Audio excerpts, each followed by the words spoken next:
Hey guys, welcome back to the channel. This is a live interactive conversation we're going to be having along with my panelists who are yet to join. If you're joining, let me know if you can hear me in the comments. Let me know if you can hear me. Also, there's a link in the comments section. You can click on that link and join us live here and express your views on it. So today's topics, before my presenters or my guests join in, today's topic is all about the Ghana Black Stars and our preparation for the World Cup and opponents watch. I think in 15 minutes time, we will have England playing versus New Zealand, the Three Lions of England. Remember, Ghana is going to face them in this World Cup. They are also still preparing for the World Cup. They are currently in Florida, United States. And the crazy thing is that Panama are playing like their third friendly game in a week. I might be mistaken.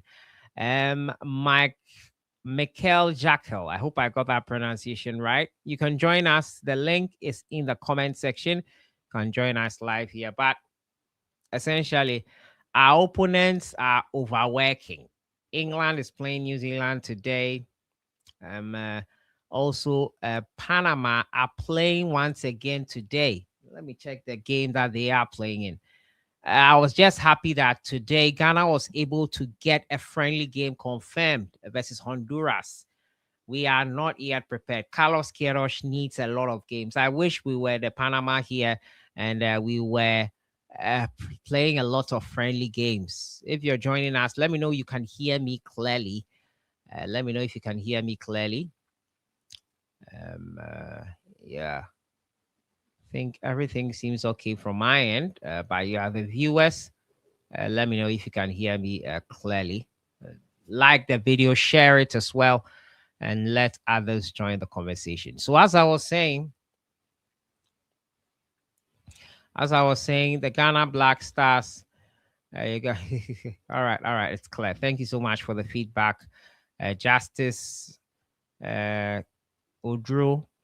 Thank you so much, Godfred in Cancer. Okay, thank you. It's loud and clear now. It's good to appreciate that. So I was saying today we're going to discuss a couple of topics pertaining to the Black Stars. No more back passes. Okay, we hope for the best. But basically, Ghana's opponents are doing overtime. As I said, Panama are playing today once again. Let me check the game that they are even playing tonight. Panama are working overtime and playing a lot of football. Right now, they are doing crazy stuff. Today, Panama played versus Jamaica. I think they'll play a return one versus Jamaica on, I think, the 9th of June. Francis has joined us. Francis, I'll be with you soon so that you can also tell your views on the Black Stars and everything. Panama played versus Jamaica in an international. Well, okay, I think that's the female team. Let me check the male team. Currently, Panama are playing with Bosnia Herzegovina. I think they are going to be their last game. Before then, on the 31st of May, they played versus Brazil. They played Dominican Republic as well on the 6th of June. No, 4th of June before today. So it's like within 2-3 days, they are playing games, friendly games. Today will be their final friendly game. That's today, the 6th of June. They are currently playing Bosnia and they are drawing 1-1 with Bosnia so far. Our opponents are working overtime. We have to try to do better as well and get a lot of friendlies in place. We're going to play Honduras. Honduras is our next opponent. The game will be behind closed doors. It will be behind closed doors. That's what I'm hearing. Ghana versus Honduras will be behind closed doors. So the Black Stars players, we will not be able to watch that game live. Well, we will not see it live at least. Hopefully, we get a playback of that game and see how well the boys did in that one there. But the Ghana Black Stars will be essentially playing just three, if I'm not mistaken, five friendly games ahead of the World Cup. If we're able to add the Honduras game to it, that would be great to see how it all unfolds. But before my panelists join me, Francis, are you open to talking right now? I think that you can speak if you are. Let me hear from you. You can also join the conversation. Click in the link that I've shared that's on the screen right now. It's in the comments box. You click on it and you'll be added to the stage. I don't know why it is closed doors. I think maybe the FA have their reasons. I don't see the point in playing it closed doors, but who am I to question the FA at this point? They have all the powers right now. So, Francis, you're live. You can talk. Yeah, so I think my assumption is more from like an experimentational point of view. Maybe Okay. they want to be able to try different formations, different tactics, and Okay. that might not necessarily be conducive for, public viewing. Um, yeah, we're close to the Yeah. World Cup now. I think he's had little time, so Yeah. He maybe he, needs he feels that like he privacy. wants more. Yeah, exactly. I have no personally have no problem with the behind closed doors thing. I really don't, because essentially what we want is for the Black Stars to do well. If you play Yeah, all the behind exactly. closed door stuff and they still manage to do well, no one will really care a lot about it. It's just Yeah, about the results. It's like you've done behind closed doors all the time. You are still not getting results. What's the point? That's the frustration with most yeah, people. So, exactly. Yeah, yeah, so it's not about the behind closed doors. Do everything, but just win the games, and no one will be bothered by whatever you choose to do. I yeah. think. I was hoping to actually hear maybe your predicted lineup, Okay, for and the then probably what you predict Carlos Queiroz would also go with. Uh, yeah, I think Carlos is still working. I think that he's still trying to do one or two things. If we take the Wales game for example, you could see that the first half there was a bit of the old style of Toado in there. Kind of the shackles were where it had to be worn off a bit. yeah, It took some time, but let's actually, say I just want to touch on that first half. I think the lack yeah. of pressing was really frustrating me. They Uh, were running rings around the whole team. It was yeah, they could have scored two goals if I'm not mistaken, two or three yeah, goals if I'm yeah, not mistaken. So I think that the shackles needed to be one of it had to come off one way or the other. Second half was much yeah, improved. I have to be honest. I think that what I was most concerned about was the defensive partnership, the center backs yeah. with Juku absent. How two guys, no matter who was choosing, would have been playing together for the very first time. That was the reality Okay, of so what. can I just stay on that topic? So you talked about because going into the game, that was my I think the last live stream you did a couple weeks ago. I brought up, Yeah, the defense and the goalkeeper. Those were sort of yeah, my two biggest worries going in. And like you mentioned, the second half performance was very, very promising. Um, what I really noticed was that at least I felt like there was a bit more organization with those two pairs structure. and the Yeah, goalkeeper. yeah. So when that changed, I felt like that. Again, I'm not trying to blame Benjamin Asari Mm, but I did feel like there was a bit more stability with, you know, the it is backline starting the second half compared to the team that ended the the first half. game. So Yeah, I think so too. I agree with that. I think generally Ghana was much more improved in the second half, especially Ernest Nuama's introduction. yes, yeah. He was he brought some urgency into the play. I He really sped want to hear things your up. your starting 11. I really, really want to because I it's not think easy either. in I don't post think it's easy. yeah, it's not. I wouldn't like to be in the shoes of Carlos, but he's a man who has done the job for a long time. I think in post should be Atizigi. I preferred Benjamin Asari, but your last game is always what you are judged on.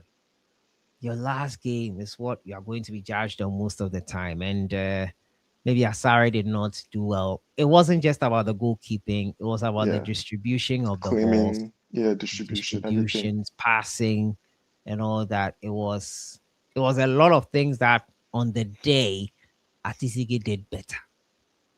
But I've seen Atisigi at AFCON World Cup, 2022 World Cup, where he made all those kind of saves, but he conceded some goals probably he shouldn't have.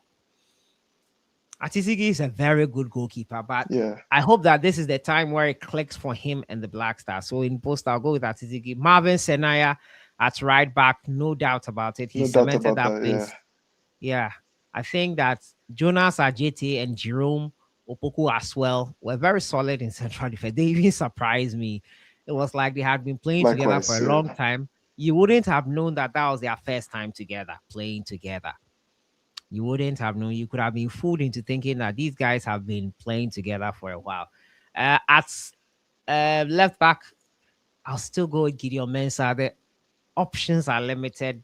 Derek Afakun would have been perfect in my opinion for this one, but can as we things can will we stay on can we stay on the left back for a second, man? okay. Because yeah, I think the other possible candidate is very polarizing. So Yeah.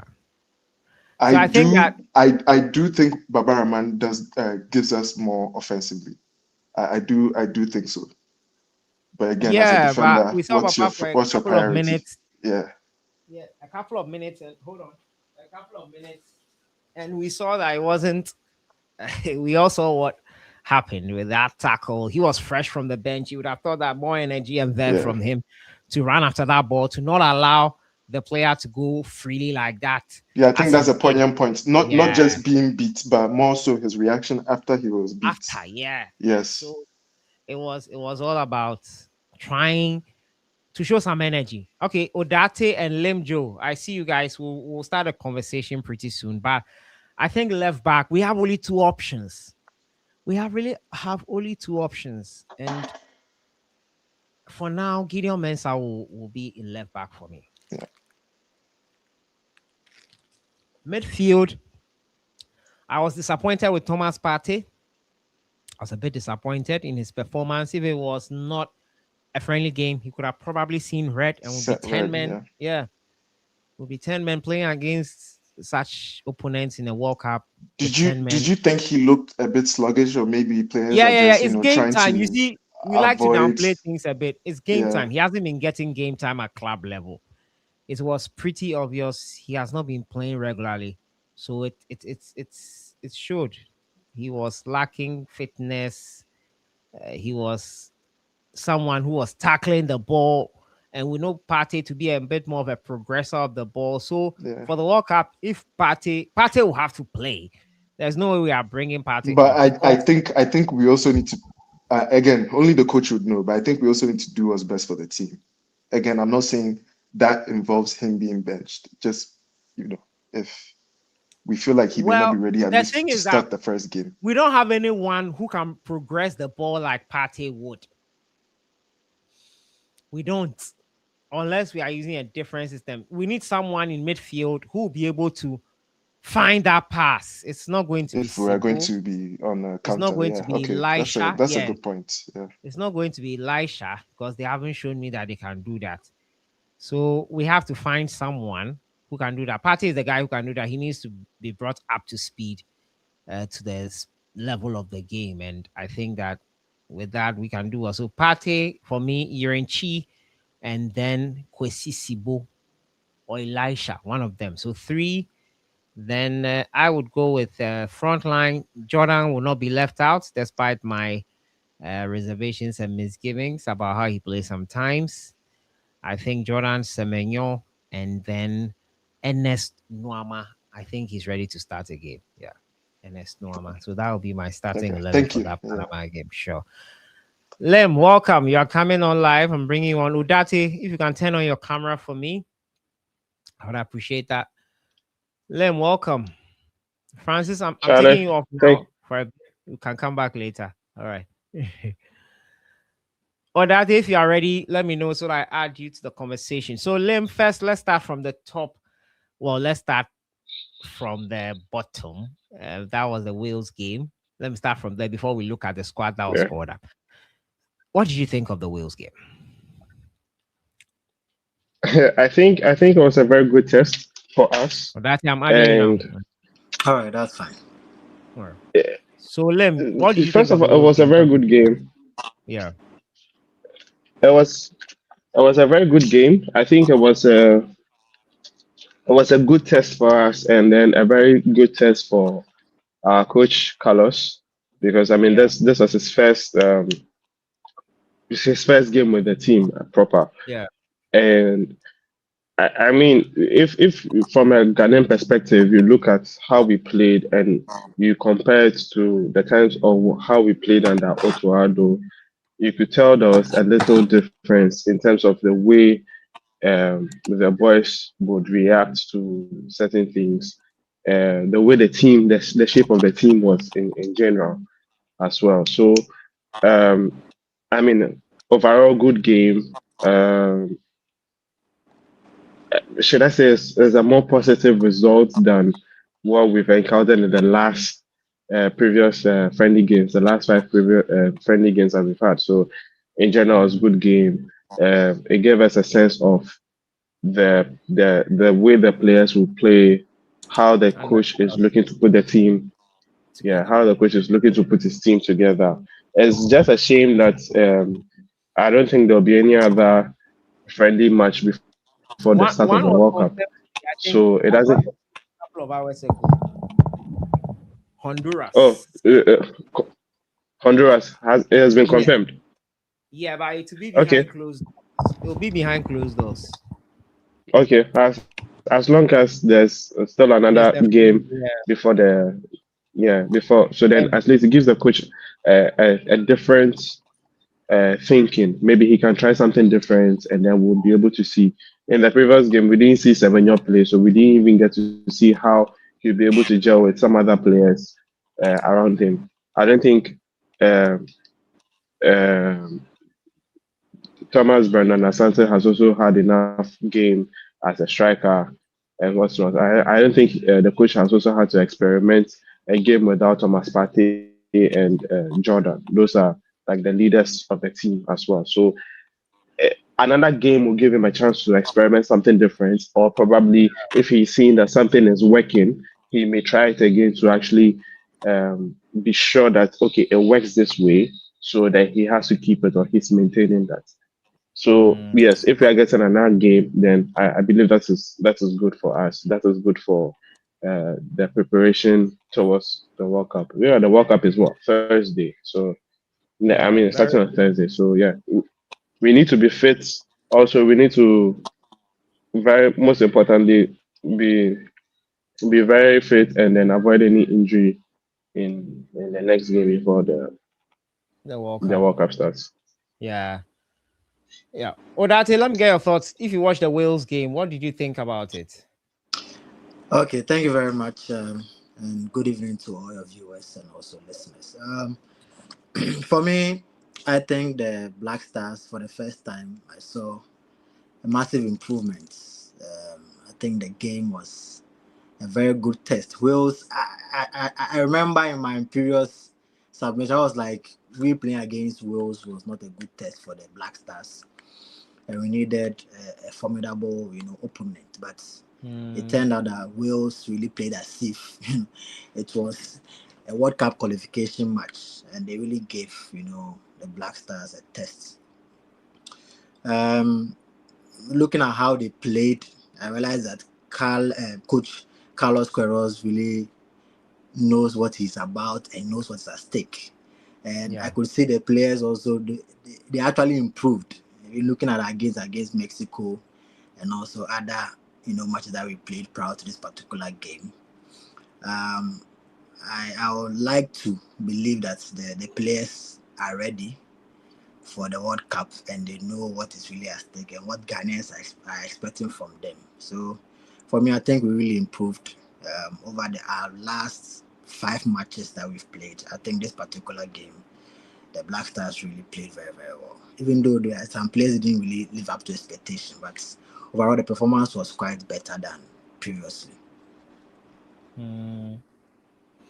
Yeah, that was an improved performance, especially in the second half of the game. Yeah. Nuama and Co, Yanchi and Co, they changed the whole complexion of the game. Let's run it back a bit. 26 players have been called to the World Cup. Your thoughts on the squad that was named? Udati, I'll let you take this one first. Um, I remember, in our previous edition, I was quite skeptical about the players that are going to make the cuts. So I've actually taken time to look at it, and I think the players that were called deserve it. I mean, the 26 players that have been called deserve, because I don't see any other, player, with the exception of those who are injured. I don't see, or those who have been ruled out from the World Cup. I don't see any other player who I was thinking to make the cut that didn't make the cut. So for me, I think the 26-man squad is okay, and I think we'll have to take 20. Hold on. Sorry. Yeah, you can continue. Yeah. So how many? What is FIFA? What's the request for FIFA? It's 26. 26. Oh, then Yeah. the 26 players that we have are okay, and they are the best Arsenal that we have currently in the Black Stars. So you're welcome. Yeah, Abraham, continue. Yeah. So like I'm saying, so the players that have been called, for me, I don't see any other player that I was thinking would make the cut. They make the cuts. Currently, I think the 26 players that we have, they are the best Arsenal that we have, to man or to lift the flag of Ghana high at the World Cup in Mexico, USA, and also Canada. Yeah. Okay, that's cool. I think that we all want the best. We all want the best for the team, and hopefully these 26 guys can get the job done. Osikeni, if you are joining us, I was asking about the Wales game. Let me add you to the stage. The Wales game. What did you think of it? All right. Good evening. Can you hear me clearly? Yes. All right. Thank you. Good evening to all those on the platform and also all our listeners. I think the Wales game was very interesting. Something we should be expecting in the World Cup itself. I think the coach started off very well, trying to first of all showing us what he's going to play during the Mundial. We were basically sitting back in the initial minutes of the game, trying to contain the pressure and catch our opponent on the counter. And later, we came all explosive. Like if you look at the substitutions that came in right after the halftime, it tells us how, if we are going to attack, especially against Panama or something, it gave us an idea of how the team can actually attack. So I think, all in all, it was not the game that I wanted to see, because I wanted us to get a victory. Eventually, we conceded on the 93rd minute of the game, and it ended 1-0. I think what we need now is the winning mentality, and after that, some few things needs to be done right, and we are good to go. I think you texted me right after starting the live that Panama is playing their third friendly game in the space of 1 minute. They lost 6-2 to Brazil. They defeated that is which country? 4-2. One. I think one country be over there. And today they won playing, one game. Yes, they won 4-2, and today they are playing 1-0 at halftime against Bosnia. Bosnia is also a very decent team that eliminated Italy. So I think Ghana against Wales. Well, I was okay with the performance, especially some players told us that yes, starters in the Black Stars team, and in the absence of Jiku, in the absence of Salisu, in the absence of Kudus, we can do something. Other players also told us that no, we still have to be on the bench. So it's a whole lot. It is also unfortunate that our next game against Honduras, we are not going to get opportunity to watch it live, because which I don't understand, but it's fine. Let them do what they need to do. We just need a win. That's all. Exactly. So yes, I think against Wolves, I'm okay with it. Maybe if you want us to go into the details, then we can pick the various departments of the game and talk about it properly. But I think all in all, I was happy because a player like Ernest Nuama showed to me once again that he has never disappointed in the Blasters JC, and I was so much excited. We also saw some glimpses of Thomas Asante, Christopher Bosuban, of which I think that boy needs more opportunity. Jonas Ajete finally gave Ghanaians some hope that, see, I've played alongside Jiku for a while, I've played alongside Salisu for a while, and I'm still learning. I saw him so many occasions trying to put his hand behind him and not cause another penalty, and Ghanaians will come at him again. So I think, all in all, the team is gelling. I love the what I'm seeing in camp. Maybe you can say it is camera works though, but I love the unity I'm seeing so far. I love how the coach wants all the players to, go all out, fight for the bat, and let's see how things will go going forward. So generally, I was impressed with the game against Wolves. Okay, Lim. So let me get your thoughts on the final 26 that was named. The final 26, I was disappointed certain names didn't make it. But all in all, I think, Charlie, that's it. Time has passed. I mean, it's almost time for the Mundial to begin. I was much surprised that Joseph Painter didn't make the squad. Derek Kong as well didn't make the squad.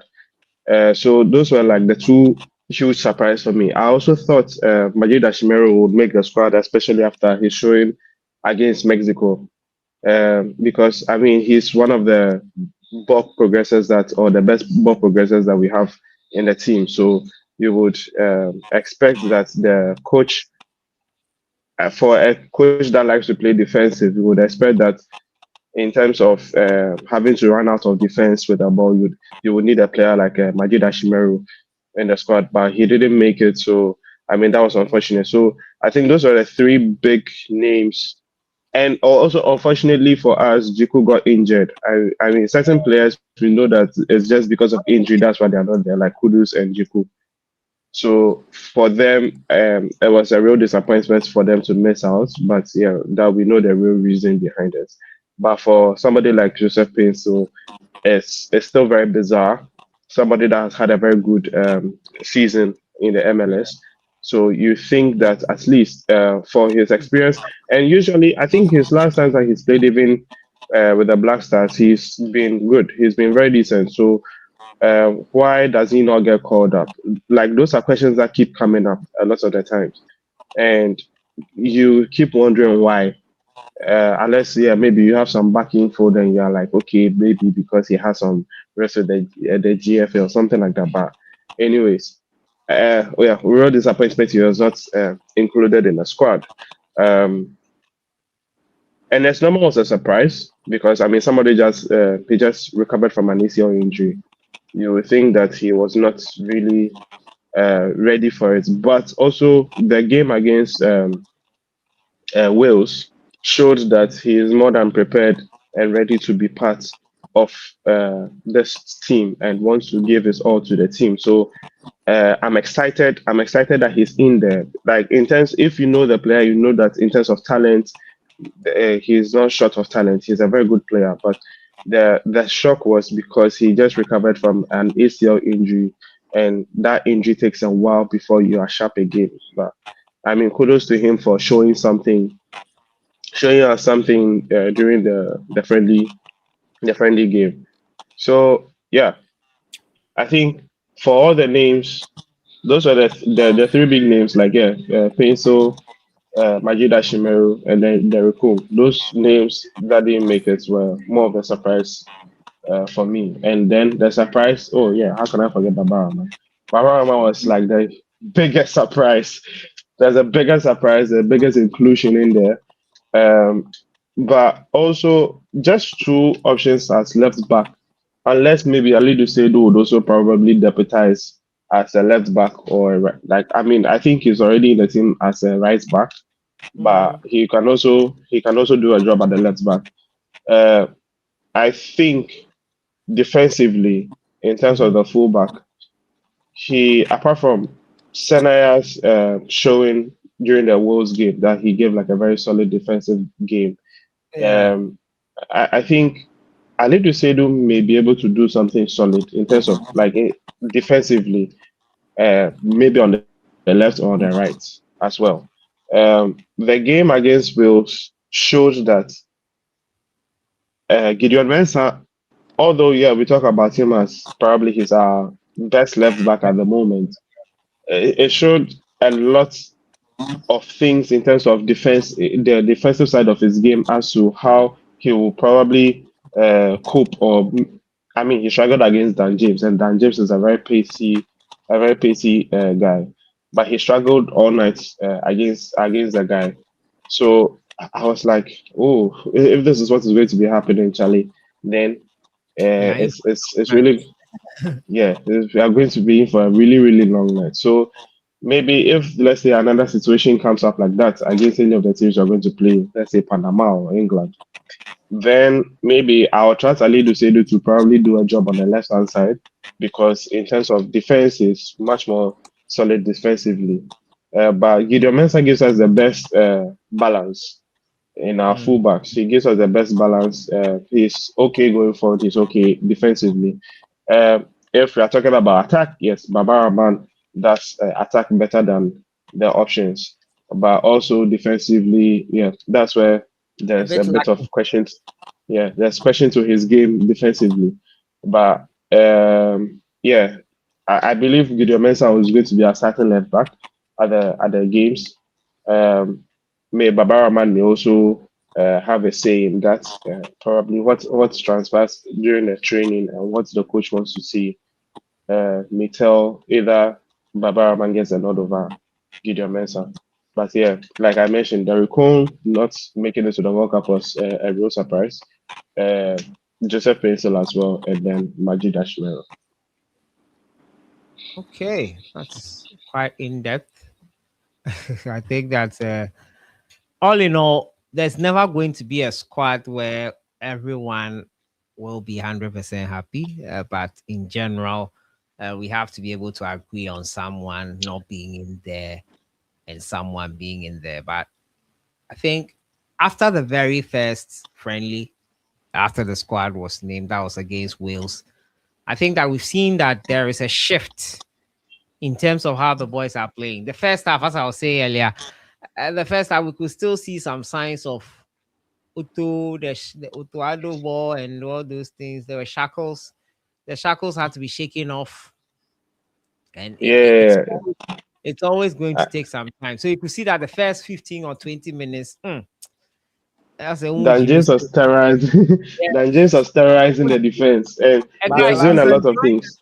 You can join the stream. I just want to put it out there. You can join the stream and express your views as well in the comments.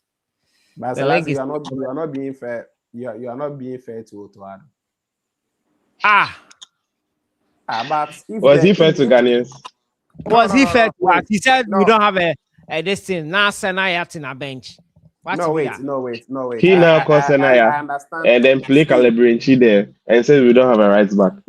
See, I understand, but for him to say, the time we were not playing well, we were playing like auto ball, like now say Ampa, make a lie. but Sikeni, the question is, under Otuado, what happened in our last 5 friendly games? So I mean, the results is there. We lost. We didn't even draw a single game. We lost all games. So it's there. It's there. We played poorly. One day we will have to talk about Otuado. Like, I think Otuado had his own issues, depending on the demands that Ghana we wanted from him. See, when Otto came initially, even the last Mundial, don't forget we put about 31 passes together before we scored a goal. Otto wanted to do something, but at a point, the man could just go for what was available for him to just grind results for us. So I think that thing came in to distract everything he wanted to build. But as I said, one day we'll talk about it. But for him to say the time, but for Selassie to say the time we're playing bad, we're playing like Otuado ball. That's why I'm saying he's not, fair to them. But, it is what it is. Otto didn't do well in of his final decisions that he took for us, because as you said, Like no one could just fathom. You've brought in a right back, natural right back. You decide to bench him and still go with a midfielder that you are now using as a right back. Like that one there, no one can just agree to that. So yeah, it is what it is. He's now off our bench. So let's see how it goes. But Munya Botreo, take time for Carlos because after first game, no, we will see. I believe him though. I trust Carlos. I trust Carlos. But Ghanaians, Ghanaians can just lift you like this. I trust no one. The way they will okay. Carlos can easily get us sky high. But guys, moving forward, we are going to play Honduras. That's a good game to have. It's going to be behind closed doors. I have no problems with that. Get your tactics right, but make sure you win and qualify from the group. What are our chances after talking about the squad, talking about the game versus Wales, looking forward to the Honduras game? Osigeni, take it from me. Our chances going into the World Cup 2026, which starts in 5 days' time. Okay. All right. I think I saved something here. Statistically, I think I saw this on X and I tried to also do some little research about it. Statistically, if you're a country and you are able to win a game to get 3 points in a group, you stand about 67% chance of going through to the next round of the World Cup. That is the round of 32. Because we have 48 countries and 16 of them will be dropped after the knockout phase. So Ghana, we have a huge opportunity. Why am I saying this? We are going off first against Panama. I understand that mentality that Ghana we have. We are not good starters. We don't start tournament well. That thing is there. But this time around, if you speak to the boys, if the boys are speaking, you get to understand that they all know that the easiest game for us in the group is against Panama. No disrespect to them. Panama will feel like that. I understand. They will feel like that, but World Cup is played by levels. You can't tell me that Ghana, we are going to win the World Cup. You can't tell me that Ivory Coast is going to win the World Cup. It can happen, but the probability is very, very less. Obviously, those who have been winning are, the favorites to still lift the trophy again. The Spain, even England, people do not trust them because of how poorly they've been performing. They can even make it to the semi-final, but to lift the trophy, Charlie, you have to do a lot. So the favorite will still be the favorite. And in terms of World Cup experience, in terms of what we've done in the competition, our pedigree is obviously higher than Panama. And that is going to play. Like, if it comes to the game against Panama, they will be the one who will be starting as underdogs. Even though with the FIFA rankings, forget about the rankings. The rankings will not come to play. I'm telling you this. If Croatia, look at where they rank. If Croatia is going to face a country that is really in a good form, or who even probably sits a little bit above them in the World Cup competition, Croatia, Charlie, recently they've been doing amazing stuff, and with that mentality alone that they have, obviously they will go there and perform well. So Ghana, while we went to 2006, we reached one round of 16, 2010 quarterfinal, 2014 group stage exits, 2018 we were missing, 2022 group stage. We have to go back to where we belong and see. If you check, I think all the draw that we've had since we started appearing at the World Cup, I think the easiest country for us this time around is Panama. Look at the groups that in 2006 we were in. The groups that we appeared in 2010. We met the likes of USA in group stage. We met the likes of Portugal in group stage. We met the likes of Czech Republic, who was part of the top 5 in the world or something. So I think against Panama, there is no excuse that these players will not go there and win. I understand Panama, they are doing something good for themselves. But if I ask you, even before the World Cup, for you to mention about 3 players from Panama, is going to be difficult for you. And that one will come at play. The egos of the players will come at play. How good they are. Their level will have to come, like it will have to come to bear. So for me, I don't think the likes of Semenyo, the likes of Jordan Ayew and others will sit down for this Panama team to torment us in our first game. I believe we are just going for that game, and if we're able to win, as I said, about 67%, we stand a chance of going through to the next round. So against England and Croatia, then we will have to just grind the results and try to just make a way. So no matter what, I feel for the knockout phase there, Ghana, we are going to be there. Panama, they are playing against Bosnia. Bosnia is also a very decent side because they eliminated Italy to qualify for the World Cup. But if I check the matches that they play, if I watch them closely, I think they still have a lot of spaces behind them. See, their right back is not good. Their left back, if you put pressure on him, you are going to create opportunities. So watching this Panama side, and even look at their age, Charlie, yeah, the one to we will just make sure that you run in a game, and obviously we are going to defeat them. That is my belief. That's what I believe, and it has to happen in the game. Last time I was saying I hope Ghana will qualify. Some of you were like, I'm only hoping, but I think if you watch the game against Wales, we were not the best, team on the day. That was what I was saying. Because I feel the first half they performed better than us. They created more opportunities in the first half. Yeah, they should have probably scored.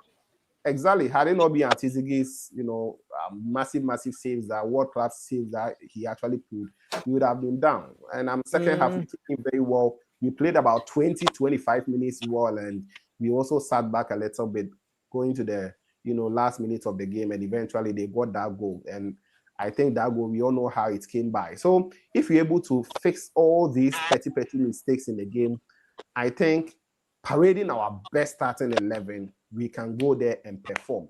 My only issue has to do with Jordan Ayew and one or two players in the team. Like, see, can we just consider Jordan Ayew maybe climbing off the bench?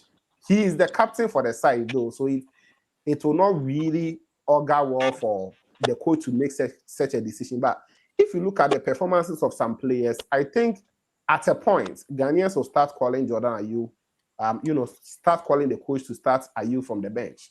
Because if you look at how Ghana, we wanted to progress the ball in the game, we wanted to actually attack.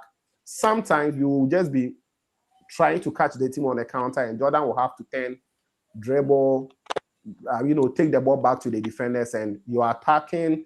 Everything that you were actually thought of, doing will just come to ground zero. So I think going forward, we need to get a proper number 10 in the team. See, Jordan, on that day, even though we were playing 4-4-2 against Wales, Jordan was even dropping from his position. If you look at the way the players were positioned, as I said, 4-4-2, having Senaya at right back, Gideon left back, then two center backs of Jonas and Jerome. Midfield, we had Partey. We started Elisha Owusu, right winger Ishaku, left winger was Kamaldeen Sulemana. Prince Edu Kwabena, then Jordan. Jordan was supposed to be ahead of Prince Edu Kwabena in terms of how our attacking shape will actually look like. But anytime, Jordan will rather drop. So the ball will get to the final third, and you will not even get any striker to give the ball to bury the goal. So personally, I was actually disappointed when I didn't see a player like Prince Owusu, who played for CF Montreal in Canada. I think that boy is a proper number 9 who is a threat in opponent box. I see that in Thomas Asante, but Thomas Asante, in the way he has been used at West Brom and coming to Coventry at a point, Lampard wanted to use him as a number 10. He's also trying to show me that kind of Jordan vibes. He also wants to drop, take the ball, and join the attack. But I want a striker who will be in the box. That is what right now we are lacking, a proper number 9, a proper center forward who will not be dropping more, who will just be tormenting the opponent defense. I think Prince Edu Kwabena showed us some glimpses, but that boy is not really finding the back of the net. If you watch him at Victoria Pleasant coming down to the Black Stars team, he will give you the runs. He will actually be a threat in opponent's area, but he is not a player you can rely on for goals in a game. So I think the World Cup going against Panama should be our target. We should just go there and no matter what, get that 3 points. If we're able to get that, I believe we'll go through no matter how the other results will pan out. For 16 teams to be eliminated from that round, I think Ghana will not be part. I believe we will go through, but when we reach the knockout phase, depending on our opponents, will actually determine where we will exit the tournament. So for me, if you ask me, I'm still hopeful that Carlos Queiroz will take Ghana to the knockout phase of this World Cup.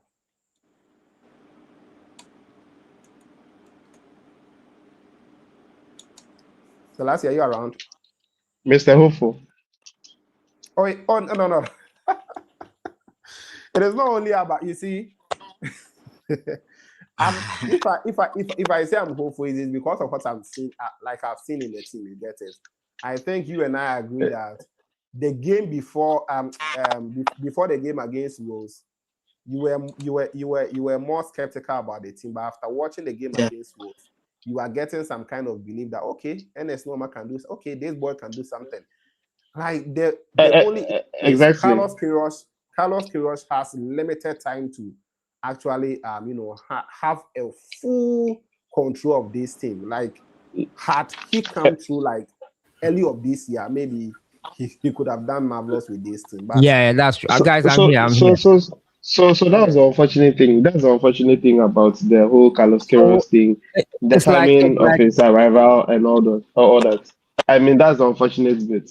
But again, yeah, I'm more hopeful to use the words. I'm more hopeful now than before because I have seen what they have done in the Wales game. You can use confidence. Oh, don't worry, we are on the hopeful tangent, so I'm using hopeful. We're on the hopeful tangent. I'm using hopeful.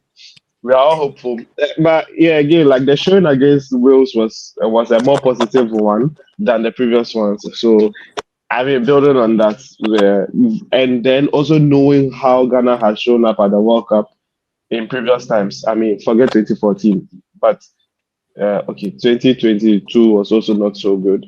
But I mean, the first two showings in that 2006 and 2010, the way Ghana showed up. If we look at that again, then you believe that okay, there's a real chance for us to go through this group as well. And I believe that we'll get results against Croatia and England and probably not get a result against Panama. Again, because I believe that our team, our boys, there's like a general sense of complacency that is always around the team. But when it comes to the big boys here, they know that they have to really put in a shift. So I'm more positive about a game against England and Croatia than Panama. Really? Yeah. Yes. That's interesting. I'm more positive about that. We've gone to this is our fourth World Cup, right? Or fifth World Cup. Fifth World Cup. Yeah. We in that space of time we played Italy once.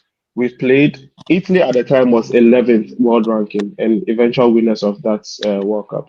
We played Germany. Yeah, like we played Czech. Czech at the time was world number 3, and we played USA, and USA at the time was world number 5. But we were able to go through because the people and also yes, the players at the time were also like top quality players, but they understood the task before them, and then they wanted to really like do something. I think generally, yeah, Ghanaians didn't even expect to go beyond the group stages.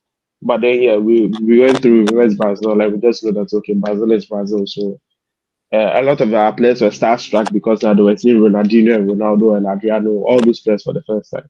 So that had like an effect on us. But then we've met Portugal twice in all our World Cup shows. We've met Germany also twice, and in all those games, apart from 2014, it seemed like yeah they had the money, they went to kiss the money, and John Boy decided to score a spectacular own goal. Apart from that showing, we've always like come to play against the big teams, the teams that you're expecting for them to just like whoop us. We turn up against Germany, especially. Even we lost 1-0 to Germany in 2010, but it was a very good game. It was a very tough game. The Ozil goal, I think Ozil so this day says that it's one of his best goals he scored because that was a very tough game. Yeah. Then 2014 against Germany again, that was a very good game. Asamoah scoring, Dede Ayew also scoring that header. It was a very good game. So when you look at those games and then you're like, yeah, Charlie, when the boys understand that the big guys are around, so we want to match up and then go boot for boot or toe to toe with them, we mostly do well. But then when we tend to downplay certain games like Panama, as in that's how we are looking at it as especially with the fans. I don't know how the boys are thinking about it, but I believe they are professionals, so they shouldn't look at it like that. But if that is the general sense, as in, oh, Panama, the probability of them beating us is very low, so don't worry, we'll take it easy. They will score us. Poto, poto, poto, poto. Panama to me saying that one. See, again, I watched glimpses of the South Africa game, and I always go back to South Africa because first of all, yes, it's like an African team, so it gives you a glimpse of how they're going to play against an African team, right? And the way they were playing the ball around, and I'm like, ooh, this is like they are playing like some kind of football, right? I wouldn't even use the Brazil game. They are friendly against Brazil because yes, again, Brazil when they're in a certain element, there's no stopping them. They'll keep going and Yeah, going. then we'll turn up But right now. Charlie, but against South Africa, and like I said, it's because it's an African team, and we are an African team. So that's why I always use that. If again, like Charlie, we are complaining, that one clear. But yes, again, like I said, I'm more confident against England and Croatia than I'm more confident than Panama. That's me. So that's why I believe. That's Because why we are that's why slow I think. Yeah, again, we are slow starters. I didn't even consider that, but again, we are slow starters, and it's because I think the last time we were on live, I said I wish our first game was against England, right? So that then the boys know that okay, it is England, let's turn up. But if the one we are slow mindset starters, two Panama, Okokra, sort of. two is oh Panama there, they should be the whipping boys of the group. Hey, then what if we turn the whipping boys of the group? What if now we are dashing the 3 points to everybody come, oh, 3 points, 3 points, collect, 3 points, collect. And then, but yeah, so what if that is how they also see us that, oh, Ghana will be the open boys of the group? Because already Panama, England are playing the mind but, games. but, England is playing the but mind see, game of not wanting to shake the Partey's hand. And I believe it's mind game. I don't think it oh is. yeah. I think it's the media that has brought up something and they just want to so that to get into the heads of our players. And because Partey is like our best player. So I believe they're trying to get into his head. But beyond that, Charlie. I don't know why you guys are just Well, that okay. they coming for me. Well, it is football. Okay, what boss coming? Oh, for me, I Panama. side with them. I think the Panama game is actually the toughest game in the group, if you ask me. So last, like we said, we are seeing Panama to be the loose end. They are also seeing us as the loose end. And like my senior Osikeni said, I mean, they've played a couple of friendly matches. I think about 3. We have played, I think, 1, right, ahead of the World Cup. And they played against Brazil, 6-2. Perfect. At least they scored 2 goals. I think they played against South Africa or so. But they are very, very, very like serious and they know what they're about. So they are also seen as a loose Same end. coach since 2020. So he's been with them for 6 years now. Same coach. Wow. Yeah. So you see, and I'm not same players. So let's say about a percentage of the players, like they've been playing together for quite a while now. Right? Or you don't really know their team. That's it. Yes. So In fact, I don't know why a lot of people are mm. saying when you go on social media, oh, Panama, they're cool chop. Panama is not a cool chop. And like Lem said, when it comes to the World Cup, if you look at the statistics, Ghana, anytime we meet the big guns in world football, we always show up. I don't know how we do it, but then the players that we have at hand, whether they are top-notch quality or whatever, they play as if their life depend on it.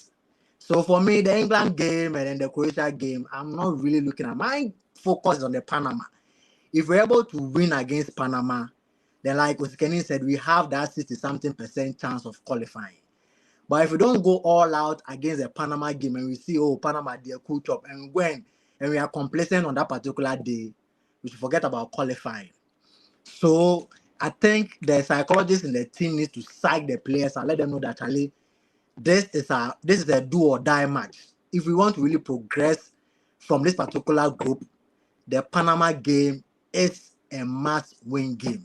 That should be the mentality. We are going there to win. No, we are leaving no stone unturned. We are going there to win. Then after winning that game, then we can now focus on the Croatia and the England game. So for me, I'm saying that, and I'm saying this on record, that the Panama game is the toughest amongst all the matches. Believe you me, it will be a very, very tough game. And it's rather unfortunate it's our first match. I was wanting maybe the Croatia or the England game being to be our first. But it's rather unfortunate that Panama is our first. So, I mean, it's what we There's have. nothing So we can do about it. It is what it is. There's nothing we can do. Yes. And so, like I said earlier, for us to progress, if we really want to really make a mark and let Ghanaians be happy, the players and also the technical team should see this as we should play like it's our World Cup final. We're playing the final match in the World Cup. Because the Panama people are also coming in that Charlie, England, Croatia, Charlie, these are top guns in world football. Ghana, even if you look at them, statistically, they are 73rd in the world. Even they are not really doing well. They've not been doing well for the past 5 or 10 matches or whatever it is. And at least for us, people don't really know us in world football. And when it comes to the World Cup too, we mostly have underdogs.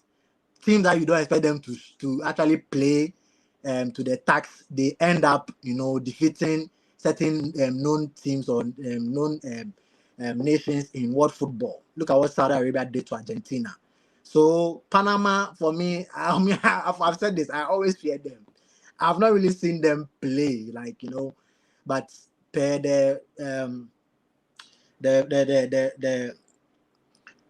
final scores that I've seen them, or the matches that I've seen in terms of their results, I can see that they are not that bad, and we shouldn't really write them off as if they are just a loose end. So we should take that we should take it very, very serious. That's my submission. All right. I think we've said a lot. I think Osikeni is gone, right? Oh, No, I'm around. He's here. I've made it a solo one right now, so okay. Yes, pardon me. So Sikeni, you can take stage right now. England nil, New Zealand nil updates. So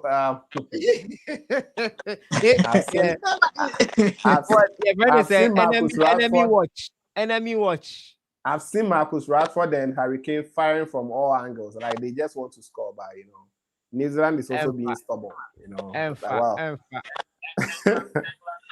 See, so let me ask you all. Has Ghana ever played an opponent like Panama at the World Cup before? No. I don't think that has happened. No. We have never played an opponent like Panama.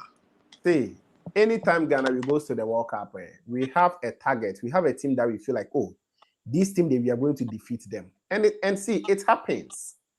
It happens. Now 2022, 2022.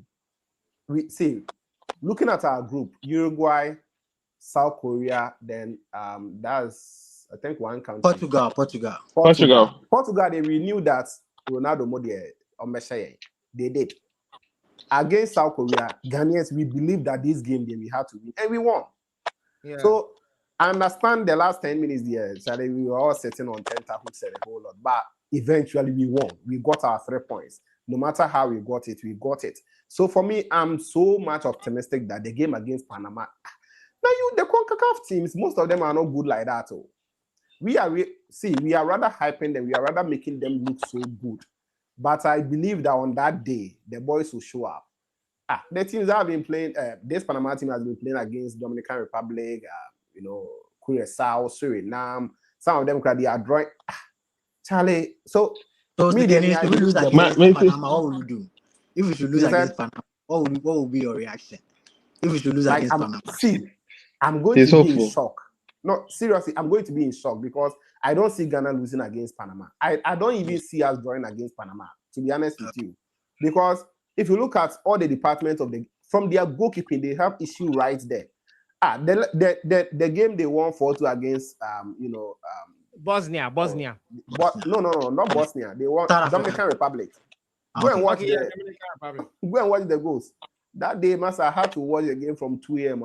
The game cried the day and I slept because Charlie, they were not playing any exciting football. About 2 of the goals were just errors from the Dominican Republic defenders and goalkeepers. Like, they are very, very poor. They are very poor side. That's why they just defeated them like that. For me, I don't believe Panama can stand us.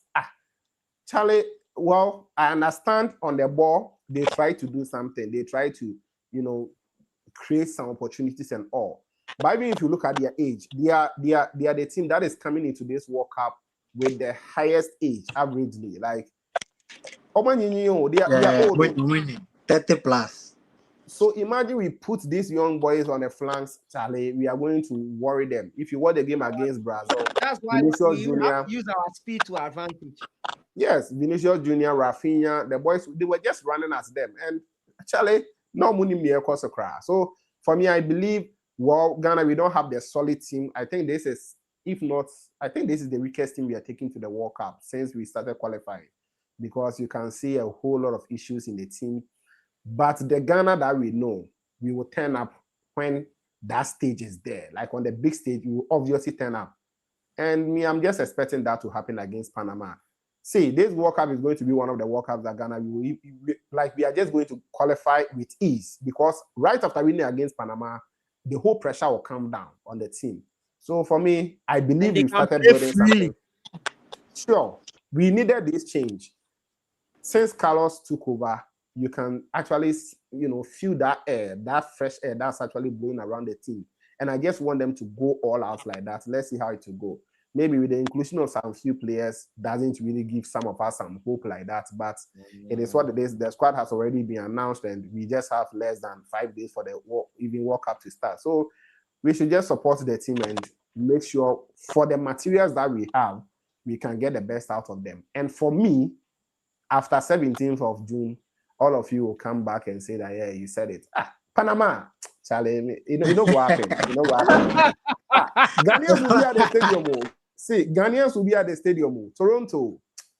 I hope they're off. We are not underestimating them, but like I'm saying, we should it's just better go on to out not win against Panama. take them for granted. Exactly. No, but, we shouldn't be complacent because we can be. Yes, I understand you. In order for us not to be complacent, but there are some teams, if you meet them, you have to put them at their level.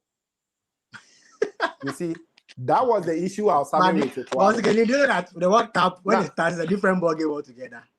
I'm running for move. Exactly. I understand. But the same Panama, they met England 2018. They defeated them 6-1. Like, there are some teams, if they catch you, they will put you at your place. First 30 minutes, they are done with you. Yeah. They are done with you. But you know that we are not England, or we are no England. We don't have the quality England had in 2018. Boss, I understand. See, what Panama also knows that Ghana is above them. Go and check the conversation they also have.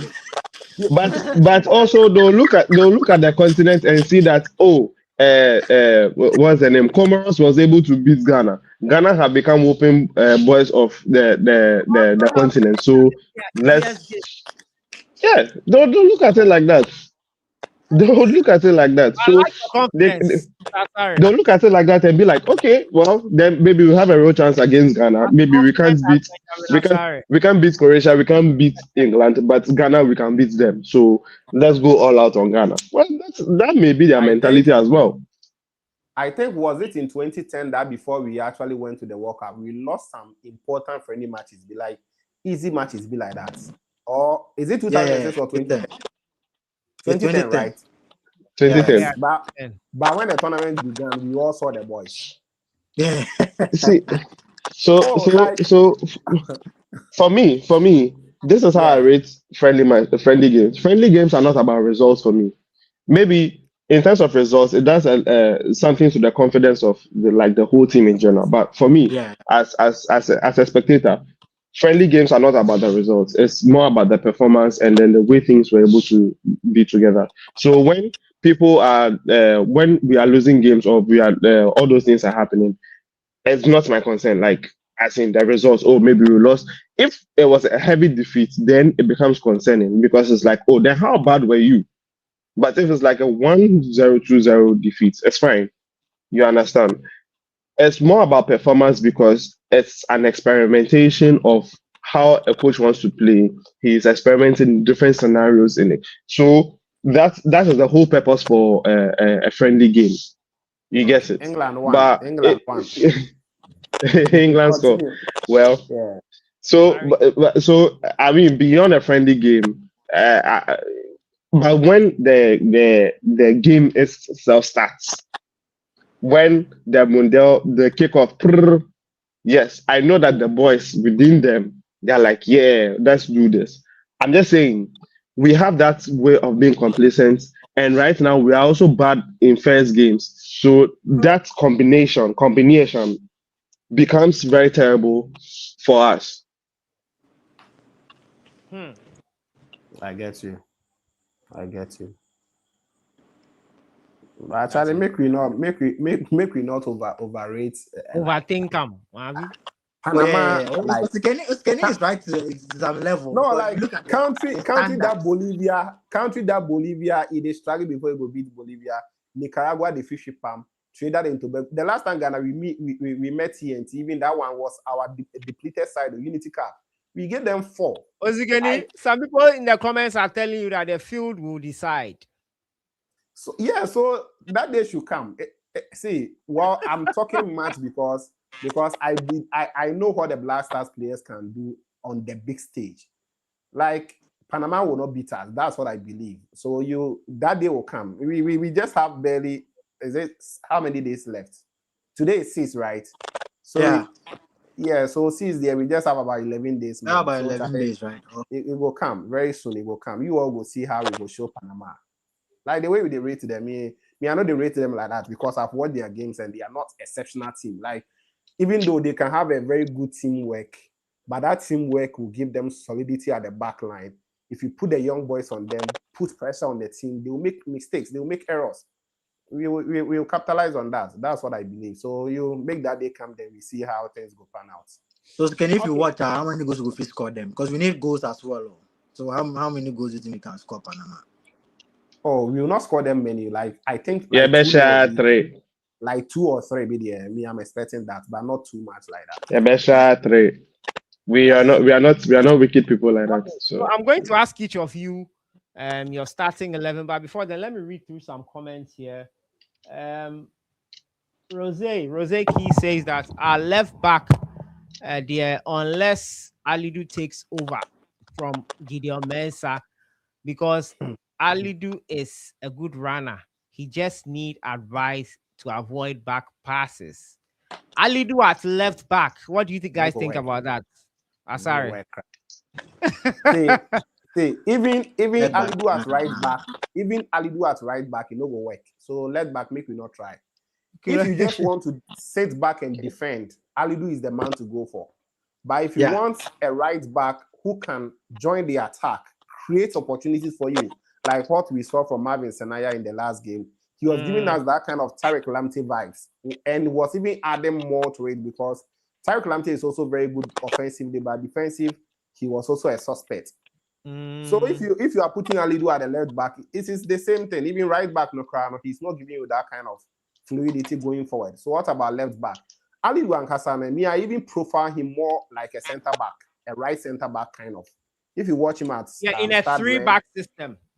Exactly. Stade Rennes, Clermont Foot, he was being used as a right center back.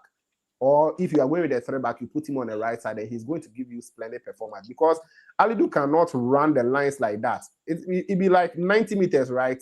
For him to go up and up and down, own to me, that 100 meters, own to me. So you need a player who has that kind of energy to do that job for you. Alidu will be very solid, will give you defensive cover and other stuff. But that left back too, if we are going for attacking wise, we need a player who can also join attack. For me, I think this is what we can do to help Gideon Mensah. We should play a left winger who can drop deep to support him in terms of covering him up or maybe helping him to defend. Because Gideon is also quite good, but not that exceptional. Because if you look at what Dan James did to him in that first half, Charlie, you can't trust that. You can't trust Gideon Mensah. And for us to take him off and bring on Baba Rahman, and for Baba Rahman to show to us that he's even worse than the player we took him off, tells me that if you are taking off Gideon Mensah, you probably think of maybe going with a 3-back and maybe using a left wing back who can probably be in the person of Christopher Bonsuba, because he's been used in that position for a while at Akasi and he's performing as a left wing back. So I think we should rather put a player on that left wing back or left wing position who can drop deep and help Gideon Mensah. But for us to change him entirely and bring in another player there, then maybe it will just tell us that there was no need to bring Baba Rahman back into the team. Interesting. Let me read through the comments again. I think this is about England trying to play smart with us in that one there. This comment is coming in.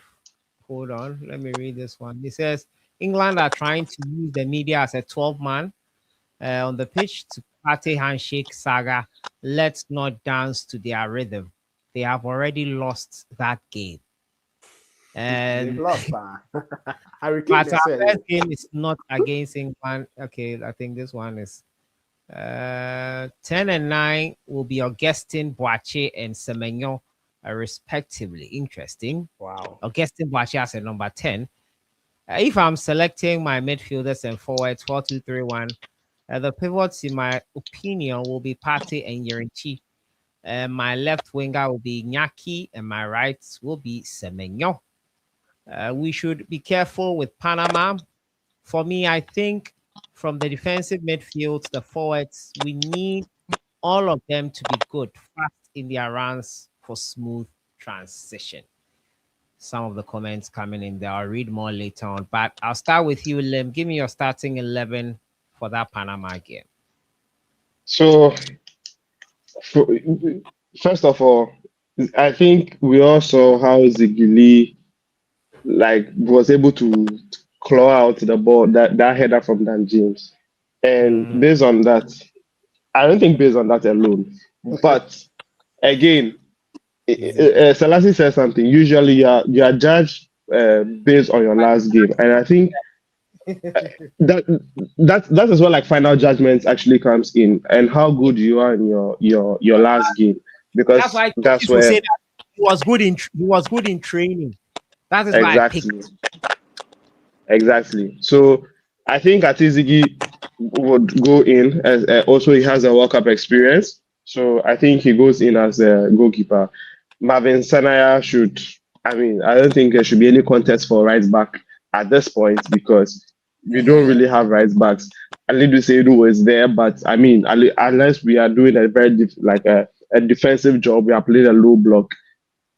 I don't think Alidu Seidu is a man to go with unless we are doing a low block. So Marvin Sanaya, the centre backs there, Jerome Opoko and then Ajite Jonas.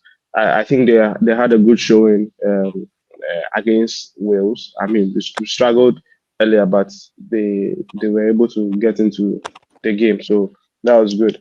Left back, we don't have much options, but yeah, Gideon Mensah shows that. So now this is where the real headache is for me, because it's more like if we are playing, depending on how we are going to play, if it's a 4-2-3-1 or if it's a 4-3-3 flat, then it sort of changes. But I did this with a 4-3-3 in mind. So I have Partey and I have Elisha Uso and I have Caleb Ricci as the midfield, as the three midfielders. Now, if it was supposed to be like a 4-2-3-1, then I will drop Elisha Uso and just keep Caleb, and then have another forward in the forward positions. But in terms of my three in the forward positions, it's Iñaki Williams, Semenyo, and Nuama. No space for the Capito. No, Capito has shown. First of all, let me take us back to 2010. 2010, our captain. Who was our captain? Tornado. Yes. But where was he? On the bench. On the bench. Simple. John Mensah was there. John Mensah was the next captain. But do you people think Jordan will accept being on the bench? It's not about he accepting. It's about what the coach wants. See, listen. Do you people know what he did to Otuado? Do you people remember? The game against First of all, Sudan, first of all, Otoado is not Carlos Queiroz. The other thing is that also, Carlos you Queiroz think so? is a well-respected coach worldwide, right? Yeah. Otoado, first of all, didn't have the pedigree of a coach. Yeah. He is a trainer scout. He's a scout. He didn't have a pedigree of a coach. So I'm very sure that is why the players did not want to adhere to him when he's saying something. It's the same attitude that the guys gave Kwesi Appiah 2014, right? Kwesi Appiah is a coach. He had a pedigree, but then they didn't respect him enough to listen to certain things that he had to say, right? Otoado, first, he didn't have the pedigree of a coach at all. So for him, he shouldn't be part of that conversation. You get it? But I'm coming on not to distract you. But you know the reason why Otoado decided to give the captaincy to Kudus. For me, I think that reason actually made sense. For me, at that time, it made sense. Okay. What was the reason? So Otoado wanted to instill discipline in the team, right? Because some of the players, as we all know, some matches they were not showing up as early as possible. Some of the games, they will not come and play. We all know this with the Black Stars team. So in that particular camp, a whole captain played on Saturday, I think either Saturday or Friday. He decided to stay until, was it Monday or Tuesday before he joined the team?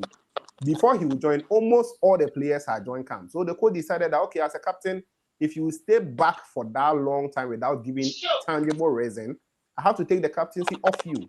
So for me, I think with Otoado's decision, it makes sense, but communicating it to maybe the management committee or the Black Stars management team and probably meeting the captains to actually solve that issue was where the whole thing came from. But for that decision alone, for me, I think it makes sense because at a point, some of the players, they were not even ready to show up for the AFCON qualifiers. That's why Ghana, we didn't qualify for the AFCON. They were not showing much energy towards that qualifiers. For me, it didn't make sense. And I'll tell you why. Fair enough.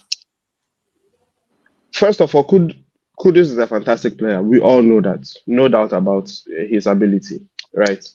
But if Jordan is not captain, who is the next captain in the squad? Thomas Partey, right? Yeah.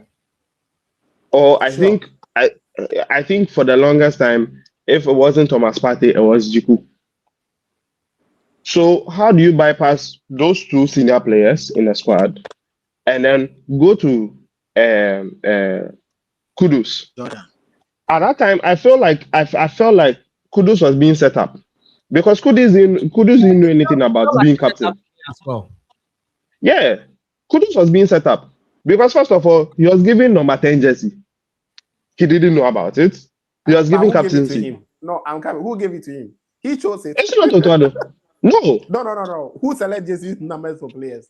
The players chooses jersey boss. No, the players don't choose jersey numbers just like that. As I read the reports, they are saying that he was forced to wear it. Oh, yeah. So yes, because the day we all know is the number 10. The day we all know is the number 10. He has not retired. He's not out of the team. So why does Kudus just get up and say, "I want number 10"? If he wasn't forced, you get it. But he could also reject first of all, you can be forced. But see, yeah, maybe he can reject it, but you never know the politics that were going behind there.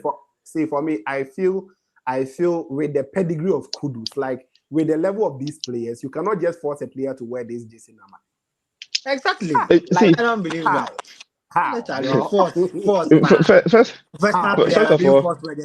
First of all, you are underestimating the level of politics that happen in like settings like this. We are underestimating the level of politics and what actually like that. Yes, we are underestimating the level of politics that goes on here, and then the sort of gravity it carries, right? Kudus being captain was a terrible idea because, first of all, he wasn't ready even to be captain. He wasn't told. For any coach to pick a player as the captain, they tell the player so that he's mentally prepared, so that he knows how to talk to his own colleagues, and so that the colleagues don't feel a certain type of way. but that wasn't communicated.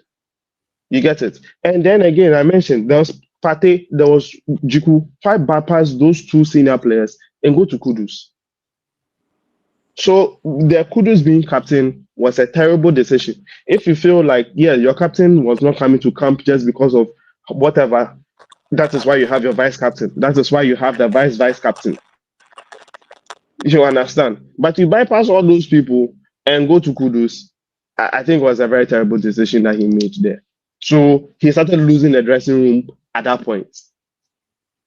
You get it? And then you're also traumatizing your star boy because the guy doesn't know anything But you and know you're just that- putting armband on him. You're traumatizing him. But you know that at a point, Jordan was not even the captain of it. Was Partey who was captaining the team. Okay, so you know why if Jordan wasn't captain, because I think it was the day that was captain, right? Yeah. If Jordan wasn't captain and it was Partey, because I'm sure Jordan will look at Partey and be like, oh, okay, that's also another senior player, so no problem, right? And I'm very sure there will be discussions. See, I'm very sure there'll be discussions. I'm not just interjecting. Do you know that even till now, for per what me have been saying, Partey decided not to even be part of the captaincy till now. He has issues with Jordan. After those issues happened, like when Partey was the captain, still Jordan has issues. Mhm. Jordan was having his issues long time ago, not because of Kudus. Yeah, not because of Kudus, but again, like that, I'm saying that Kudus being captain was a terrible decision because you are traumatizing a star boy.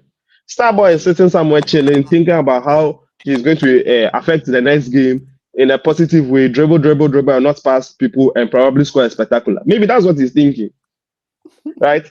And then you come and put armband on Starboy that, oh, you're captain of the team. And all of a sudden, I'm sure he's thinking, oh, now I'm captain there, Charlie. Now I can't dribble. Now if I don't pass, they'll say, hey, Capito, on pep ball pass. Like all those things. Like their thinking will be different because now you are placed as like the leader of the group, the leader of the whole team. That is so now the responsibilities that come as being a leader of the team is very different. And then it came as a surprise to him. So no wonder he struggled in those games where he was captain and was wearing a number 10. No wonder he struggled because all those things sprang up on him without any preparation, without any mental preparation. So it was a very terrible decision on all fronts. There's no way. I believe that a lot of us know that or believe that he is a future captain. But at the time, it was a very terrible decision because like timing was bad. The timing was terrible. So it was a very terrible decision for that to happen. But do you even remember that almost every time Otuado took out Jordan in the game, Jordan wasn't happy, and he showed it.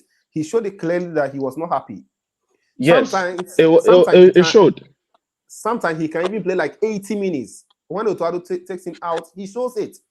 And for me, no matter how you see the coach, that wasn't good for you as a captain to do. That is very true. That is very true. And I won't deny the fact that I hadn't seen that. I had seen that. So that again, that comes to how Jordan himself was perceiving the coach. Because I'm very sure if it was a high level coach, if it's Carlos, he may be angry, he may not be happy, but he will not show it. Yes, he will not openly show it like how he always showed it because you respect that. Oh wait, this is a coach that has coached two of the biggest teams in the world, United and Real Madrid. He's been to the world. He's been to and you react that way to another coach. That means you, Nangasa, you have an issue. And yes, so I'm not even saying that Jordan doesn't have issues. Jordan has issues of his own. Part of the issue and part of the reason why he is not in my starting 11. Part of the reason why I'm saying that he should be dropped. He should be starting on the bench. He go vex everybody. Is it there to start your captain by yeah, like is it there to massage his ego? Is it there for his own personal gain, or he's there because he's there on country duty?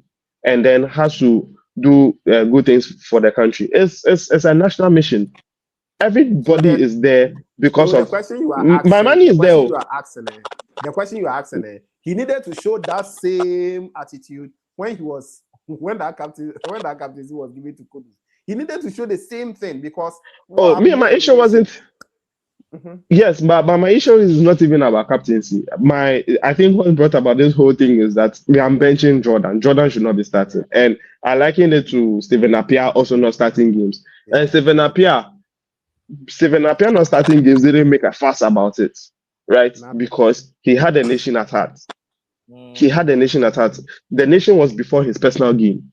So he comes in, he does a job. He's not even commanding that give me the captain's band. But the players respected him enough to sometimes give him the captain's band. Or even if he was not wearing it, they still respect him. You understand? And as a leader, whether you are with the captain band or not, that is what you have to sort of command respect. You have to earn a respect of your teammates. Yeah. And if Jordan is not earning respect from his teammates, then he's not doing something right. Even if you have a captain's band and you're not earning respect from your teammates, then you're not doing something right. And I think our games, in recent games we've watched, where Jordan has played, very evidently against Wales, we saw on more than 2 occasions where he had a chance to just progress the ball, just pass the ball, and let's run forward. Just pass the ball and let's run forward. And he decided to look at the player who was making a run and then look the other way and pass backwards. So based on that alone, I would be happy if we are leading and Jordan comes on and comes to see of the game. I'll be happy with that. As long as he doesn't come to do what his brother, as long as he doesn't come to do what his brother also did in 2020 AFCON and then the World Cup. Yeah, Mozambique. AFCON and then the World Cup. Because anytime he came on, we concede. And I'm not even saying that he was the reason we concede, but by some miraculous event, we concede. So sometimes it was through him as well. So yes, sometimes it was through him. Other times it wasn't directly through him. But I'll be happy for Jordan. Jordan is very good when he's on the ball. It's very difficult to shake him off. He's good winning fouls and all that. We will need that when we are already leading and we need to see off the game.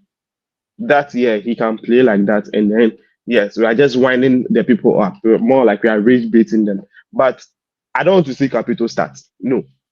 I think it will be. He will start. That one I can assure you, he will start.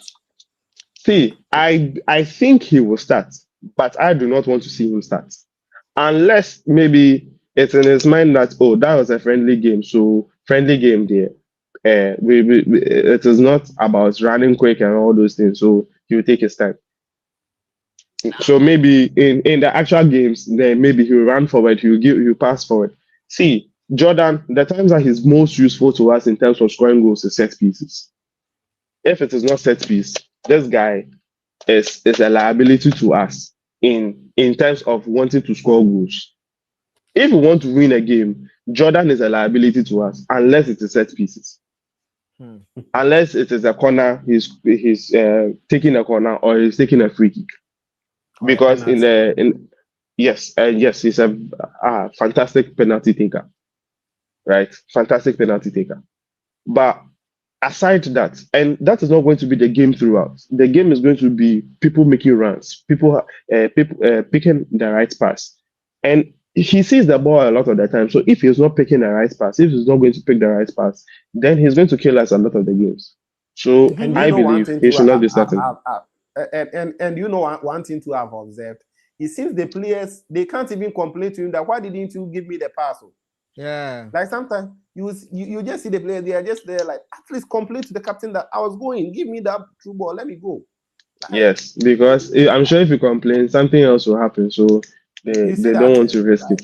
Yeah. So it's more like there's some sort of fear. It's not like, Charlie, why you not pass me the ball? That sort of thing, like out of respect, but it's more of fear. So maybe they will not complain or speak to him or throw any gestures. But I don't want to see Capito start. The other guy, Fatal Isaaku, I didn't really like his showing against Wales. I mean, he's a good player, but I didn't really like his showing against Wales.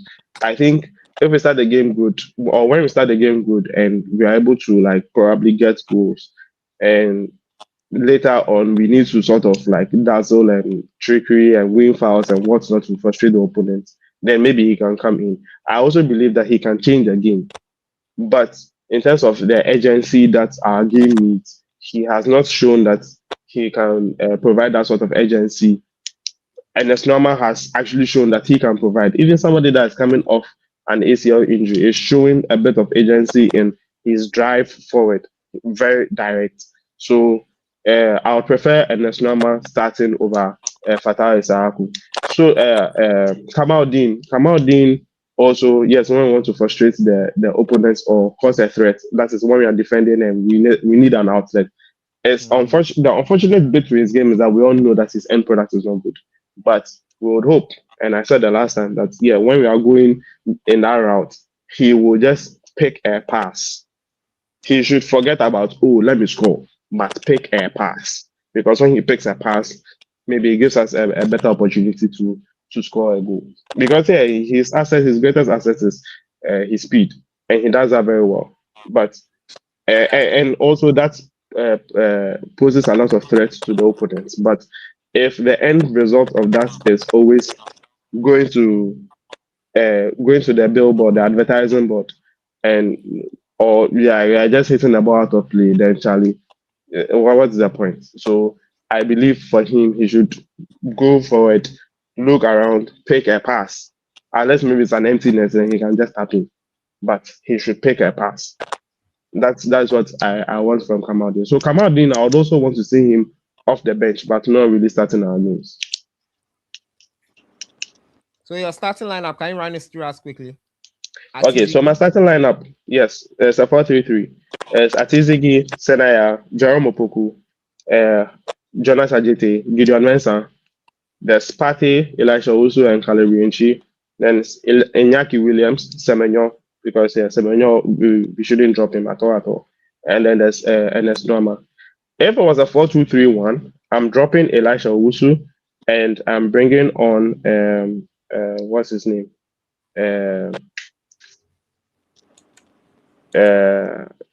Fatal Isaac. Abraham, you can go. So yeah. Okay, so hey Charlie, blasters. Anyway, for I'm also going for a 4-3-3 Coach formation. And goal posts, I'm going for Atizigi.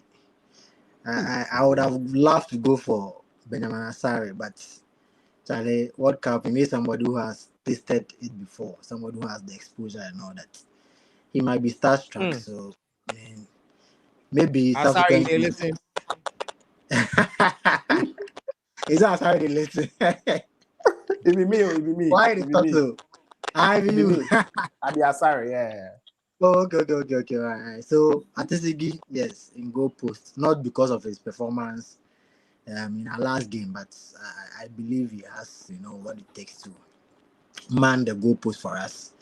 Right back Marvin Senaya, left back Gideon Mensah, then Adete and Jerome Poku. I think with Adete, he really impressed me in the match against Wales. But one thing I think he should work on is his confidence level. He really needs to work on that. But he has been solid so far, and I'm hoping for the best. I mean, against Panama and also other matches, he actually bring his A game on, because he's actually in the bad books of Ghanaians. But now Ghanaians are actually pardoning him, and they've seen that he was a newbie, and people are bound to make mistakes. But once you learn from it, people accept you, then we move on. In midfield, I'll go for Partey, Elisha Owusu, and also Caleb Rienchi. Partey is being rusty, but we need his experience, and I'm just hoping that he brings that experience, so flair in the midfield. Then up front, I'm going for Semenyo, Myanmar, and Jordan Ayew. So these are my top, or let me say my first 11 against Panama. Yeah. Check your WhatsApp. Okay. Odate. Hello? Hello? Hello? Yeah. So Can I you hear finished. me? Yeah. So, Osikeni, round I up can for hear you. us. I can hear you. Yeah, round Okay. up for us. Okay, all right. So I think I will change it a little bit. I think I'll go with the 4-2-3-1. Okay. For Ziggy then Asari, I'm still thinking though, even though I believe in Ziggy, what he's done and a whole lot, but still Ziggy needs to work on how he will communicate with his defense line, So I'm not really a fan of a goalkeeper who will just go out there and try to be pulling saves and a whole lot, giving yourself too much work to do. Eventually, one ball might enter. And the last World Cup, we all saw it. We considered 8 goals in 3 matches. Even though Ziggy performed very well against Portugal, he was by far one of our best players on the pitch, saving about 2 1-on-1 against Ronaldo and all the other stuff. But eventually, he considered 3 on the day. So I think he should communicate more with his defense. Look at the goal that scored Asari. He was rather shouting at them. Sometimes Asari, what he does right is to make sure his defenders are on their toes, making sure, hey, why are you standing? Hey, make sure, like if you listen to the game we played against Mexico, I think we could hear him do a lot. Even though those guys were terrible defenders, Terry Yegbed and Nathaniel J, they were very bad on the day. So he was really on them, making sure that at least they will do some clearances and block some shots. So I still believe in him though, but per what Ziggy did, let's continue to start him and let's see how it will go. Especially looking at how the coach wants to approach the game. Obviously, you have to do more counter-attacking football. We will have to send him more long balls. And if you look at Ziggy too, his passing accuracy is higher than Asari's own. So I think I will also go with my other two big men on the stage at the moment. I'll still start Ziggy in pole. And with the back 4-2, I don't think. Sorry, I'm fast. Sorry, what a betrayal. Oh, sorry. I've not really betrayed him. I think at this stage we need to go with what will work for us. If it was under Otuado, I'll go for Asari. But under Carlos, we will definitely have to play more from the back. We will definitely be under pressure in a lot of games. So I think Atizgi will give you that kind of cool head at the back. So you betrayer, you continue. You betrayer, man. Continue. So I betray him. I betray him. Remontada can happen, Asari can come in so strong. Remontada day, so Charlie make me see. Then I will start Senaya at right back. Senaya, let's watch him more. Ghanaians said, they fear Ghanaians. So one bad game and your head will be on the table. They will crucify you. So I'm just hoping that, the game against Panama, Senaya should start and give us very good performance, and he's going to be off the mark with continuous good performances for us. All of us, we didn't understand why Otuado brought him in and decided to still keep him on the bench. So I think he impressed. I will pick him ahead of Alidu Seidu. On a normal, Alidu was playing at the last World Cup, so he should do something. But Alidu still hasn't really shown to Ghanaians that I'm that guy. He's also inconsistent, just like a leg back. So I'll start Alidu, Senanya right back, then left back to Gideon Mensah. I think with these options that we have, we can't change him. So Gideon should start in there. Then the 2 center backs pair. I don't know why all of a sudden, that's why I said Ghanaians. There was at a point that even if I talk about Jerome Opoku, people will come at my comments. This boy, you always mention his name. Right now, most of you guys have forgotten that we have Kojo Pipro, very solid left center back in the team because of the game. You are only as good as your last game. That's what I said right now. So I think that boy, his last game for Ghana was against Germany. So even if I'm going with what you said, that boy still has it. So for me, I will select him ahead of my own Jerome Opoku to start in the game. Jerome will give you that options because of his height and everything. But I think for what Kojo Pipro has been doing in the past games, for me, I will still go with him alongside Jonas Ajete as a right center back. So those are my back four: Senaya, Gideon Mensah, Kojo Pipro, and Jonas Ajete showing Atizigi. Then in the midfield, I'll go with the trio. Thomas Partey, with his experience and everything, we need it in that midfield. A player who can actually sense a pass before it actually comes around him. He will definitely see the danger and try to put that midfield in shape. So I'll go with Partey, then add Kalibirinchi And the attacking midfielder, a Horner right now have problem.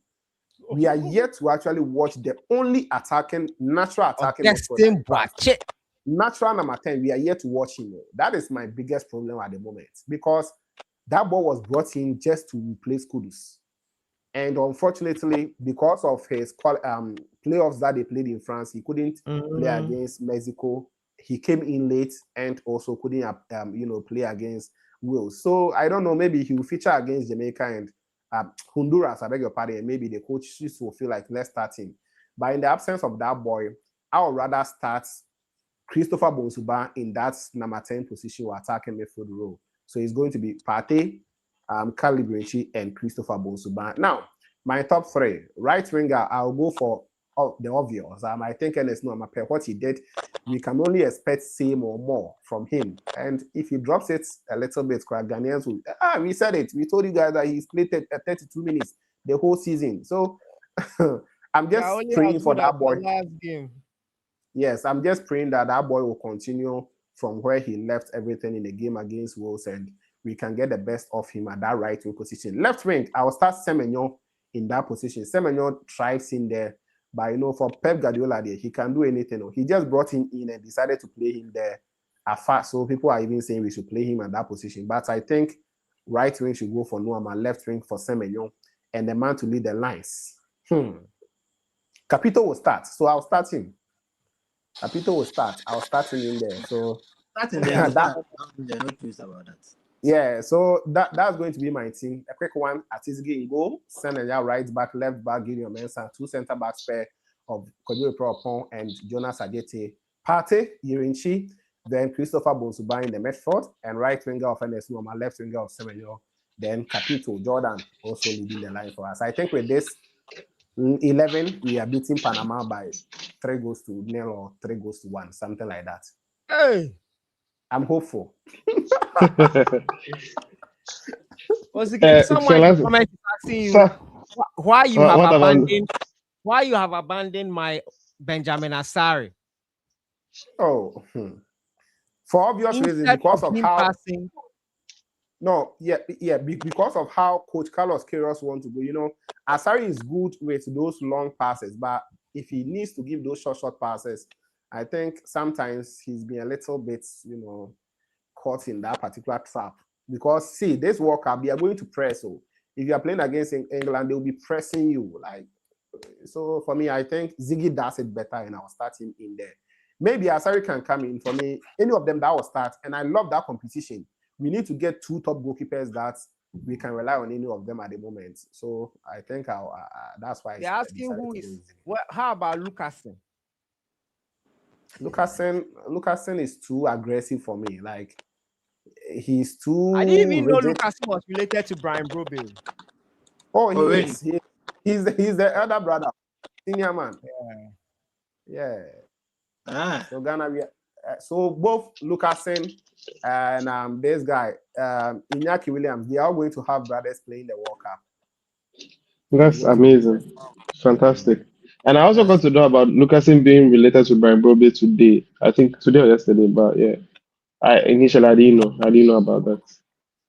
And see, Lucasen denied collapse. He denied getting visa or whatever nationality to come and play for Ghana. I understand about 6 years or 4 years ago, we contacted him.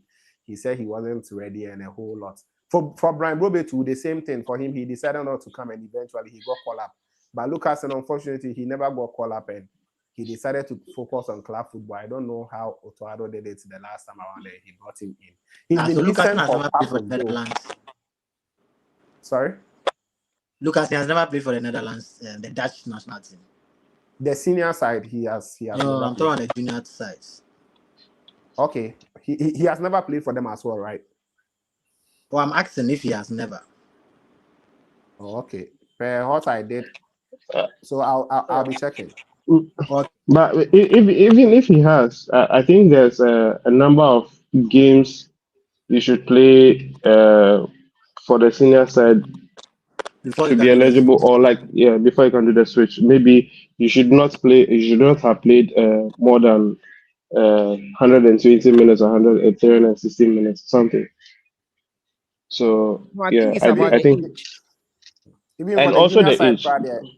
it's I not think even that is the age and then the number of either games or minutes you played for the senior side. Yeah, I think it's games. so Because so I remember somebody like sorry I was getting sorry. I remember somebody like Diogo Costa. Diogo Mm. Costa used to play for Brazil and then later was playing for Spain as well. And Yeah. he was a senior at the time. So I think it had to do with the number of games. Oh, So okay. Lucasen has played for Netherlands under 18. He started playing from 2012 to 2016. He played for under Oh, okay. 18 twice. He played 6 times for under 19. He played twice for under 20. He played 9 times for under 21. Even scored a goal. But since 2016, they decided not to mind him again, and this is the story. He is now here. Interesting. Hey, Okay, so darling, this will be Ghana. my starting 11. I think I have to also go. Okay. Yeah. Yeah, I'll go with Benjamin Asari in post, since all of you are abandoning Asari now. I think I'll go with Benjamin Oh, we are not Asari abandoning Asari. Why are you saying this? We are not as abandoning right Asari. back. Is he quite good As at right Atizigi? back, So, I would go with Marvin Senaya, Kojo Opon Pepra, along with the Jerome Opoku.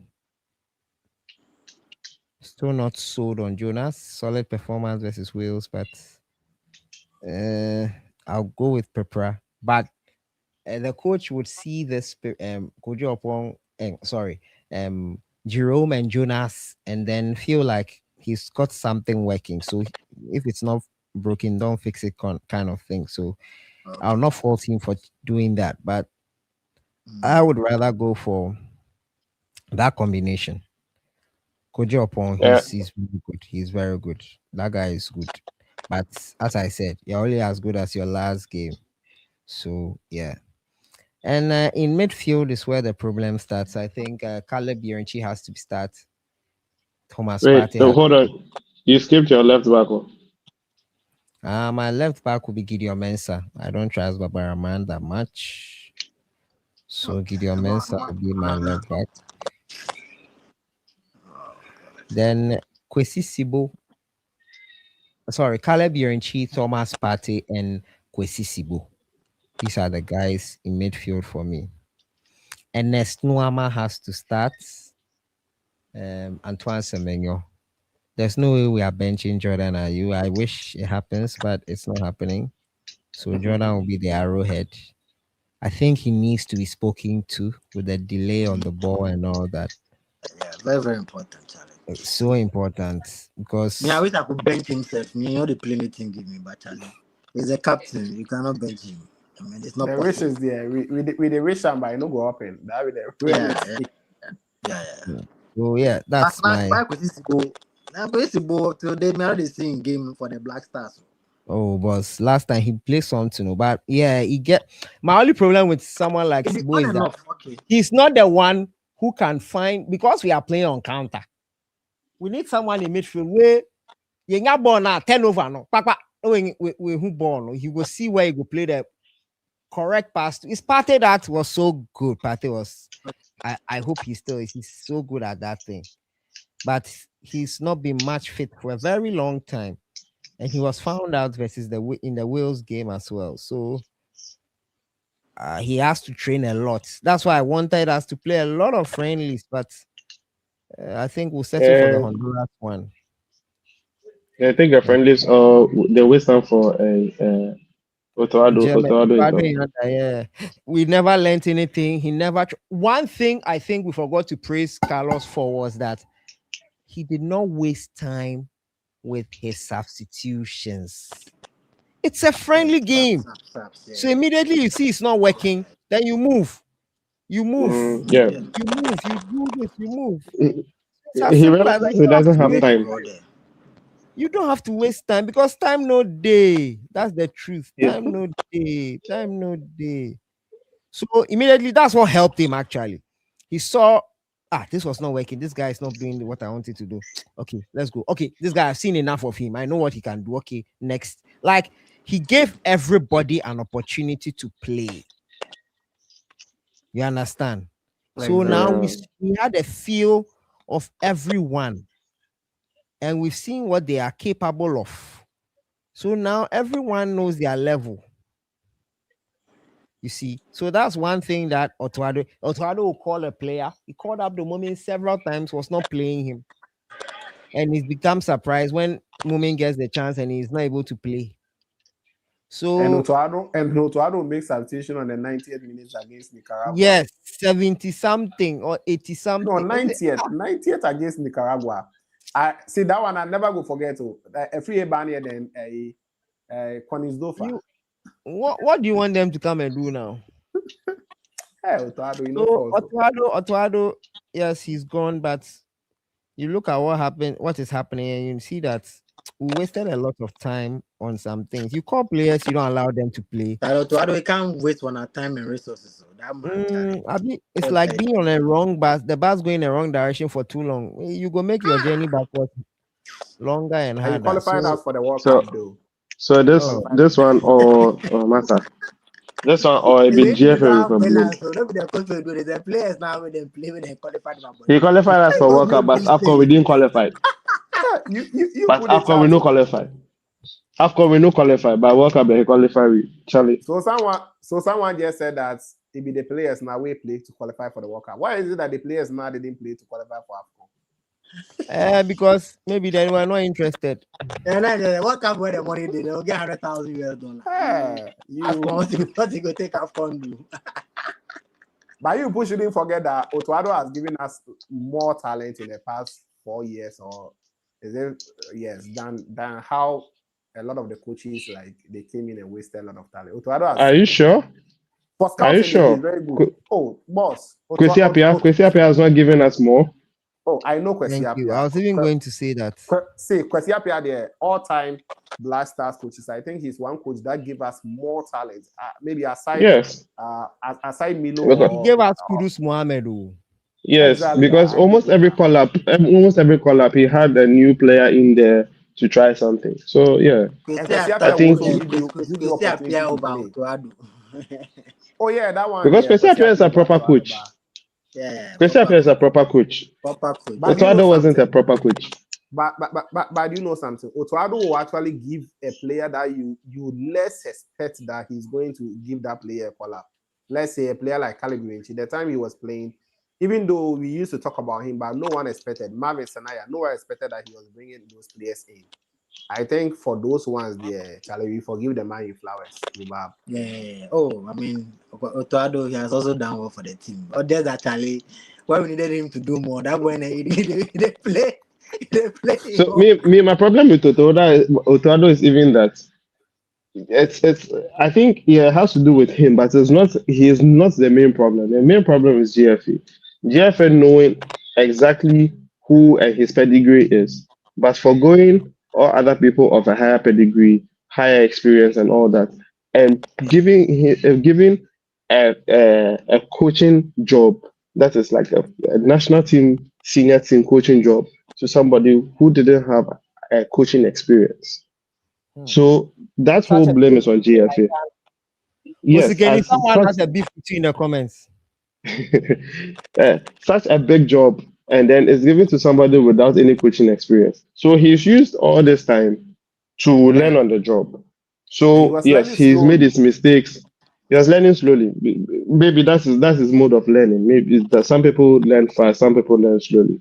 But yeah, he was learning on the job. He made all his mistakes. He did a few good things as well. That is one qualifying us for the World Cup as well. But I think the mistakes he probably did, or the things that he's actually caused us, are sort of outweigh the good things that he's done for us. That is why it's like constantly we are going at him. But I think even for him, because of him, we should go more at the GFA than going at him. Especially for the last two friendly games. I think the FA already knew that they were going to sack him. So why was he still there to waste those friendly games? When if we had moved quicker enough, we would have Lana Kalaskeros or maybe any other coach for that matter, and then they would have a better friendly game, because Austria was a very good team to try against. Germany also are a very good team to try against. So why are you trying against those teams with somebody that you know that will not be at the job at the Mundial? So it was a No, total waste of time, and for it was me, a for total me, I waste of think time, and that is all on GFA. see the FA was never going to sack Otuado after those games. It was after the Austria game and the pressure that came from the government that actually triggered that particular decision. Because Otuado, this FA was going to the World Cup with Toto. Yes, Serious. I know that, but for whatever the FA thing they were seeing, and we Ghanaians we didn't see, because we Ghanaians all we are seeing a thing. So I don't know what the FA were seeing that we were not seeing, because all we need is results, right? And the results are not showing. So what was the FA seeing? Were they like in some uh, alternate reality universe or something like that? Oh, they brought Did they him back. have their own? They brought him back. Yes, They decided to which set criteria and go against the criteria to bring the man back. Exactly. So, if anything, Charlie, it is the effort that we always have to blame. Because, yeah, you set criteria that you need a coach of this number of years of experience. And then you go and take somebody who doesn't even have 1 year experience. Zero. From 15 to 0. Charlie, and the coach should be a serial winner. First of all, the coach you are putting there doesn't even have 1 year experience. So, what has he won? He hasn't won anything. You get it? If they brought Otoado as part of the technical team, to do other things, I think people would have appreciated him more. Exactly. But to have him as the head coach without any experience, like the FA have done Ghana a great disservice, Yeah. and they are just letting us waste our money, taxpayers' money. We are wasting it. Oh, Charlie, guys, it's been a long conversation, lengthy talk. My camera has been messing me up, and I've just fixed it, found a way to fix it. Oh, Zigene, let me read through some of the comments. They said he's the captain and he cannot be benched, huh? It pisses me off. Is the team for his family? Osikeni, I have a case with you for abandoning Benjamin Asare. Ghana for Yempe. What? Yempe no correct. Oh, wait, let me help you with that. No, and no Yempe no Ochina. Hey, I hope I said that right too. Okay. Oh yeah. That's exactly what Jordan it is. leads the attack. Trust you. There will be no goal at the end of 90 minutes. Jordan will be an obstacle against your 3-goal mission. Someone asked, how about Lucasen? Oh, Sikeni, why have you abandoned Benjamin Asare? Okay. All right. Instead of passing, he will try to shoot, even if it's not possible, and pass. Even if not possible, and pass is the only solution. Talking about Jordan. Inyaki, Nihuewu. Forget Jordan is never a problem. You guys should be serious. So Sikeni, I'm surprised you are supporting this guy downplay Jordan's impact in the Black Star setup. Come on, Dean. Yeah, I read will go. How to do. The coach will decide. When you say England for Abo, Airbus Sierra, yeah, we are aware. Osikani ne Selassie, BBR Boko. Oh, I think Senaya can do better than Baba. I don't think they play at the same place, so I it's neither here nor there. And now we have 2 problems: left back and Jordan. Right now, we have 2 problems: our right back and Jordan. Hey, so right now Jordan has to be left out of, or the coach has to tell him about his tactics, because Jordan always slows the game. Full time Panama 1, Bosnia 1. I think that game has ended. I watch Orkesin Boache's performance at club level. Boy, need a good fucking the best and suitable player to replace Kudus. I think Yama best. They can't stand us all. Then I think okay, I don't I can't read that. I left back there unless Alidu takes over. Okay, I think I've read all this one. So, yes. Sahara, mention name of those. Oh, sorry. Kasim, Mabodin. Sorry about that. Rose Keys is one of those that commented. Thank you guys so much for joining our live stream. We've been doing this for 2 hours. You guys, Francis was the only one that came on live. You click on that link and join us and air your views. I think Francis came in before the rest came in. He was able to join the conversation. We'll be doing this a bit more when we go to the World Cup, when we start the tournament itself. A lot more of these conversations will be had. Hopefully, Ghana stay longer in the competition and are able to make us all happy. That's all we want. We'll come here and rant. We are talking Bebre because the Black Stars are struggling to give us joy. We also want joy, and we are not getting it. So we hope that they can do the needful. We hope Ghana will win and win big at the World Cup. And we hope that we will be successful and win everything. Why does Selassie have Black Queens and Anthem? Anyway, guys, thank you so much for joining. Lim, thank you. Sikeni, thank you. Odate, thank you so much for joining. We will do this another time. And thank you guys so much for joining us. Kasim, Rose Keys, Francis, King Duck. Thank you guys so much. Nana Kweku, thank you so much. Adumbila Apia, thank you so much for joining this stream. I appreciate you guys so much. The Black Stars jerseys are also available. You can purchase it. It's in all the videos on this channel. The first comment pinned here. Click on the link in the first comment and you can get your Black Stars jerseys. Don't wait until the last moment for a rush for those jerseys because it will happen. It will happen like that. Guys, I'm ending the stream now. Thank you so much. Enjoy the rest of your evening. Have a good one. Thank you, boss. All right. Bye.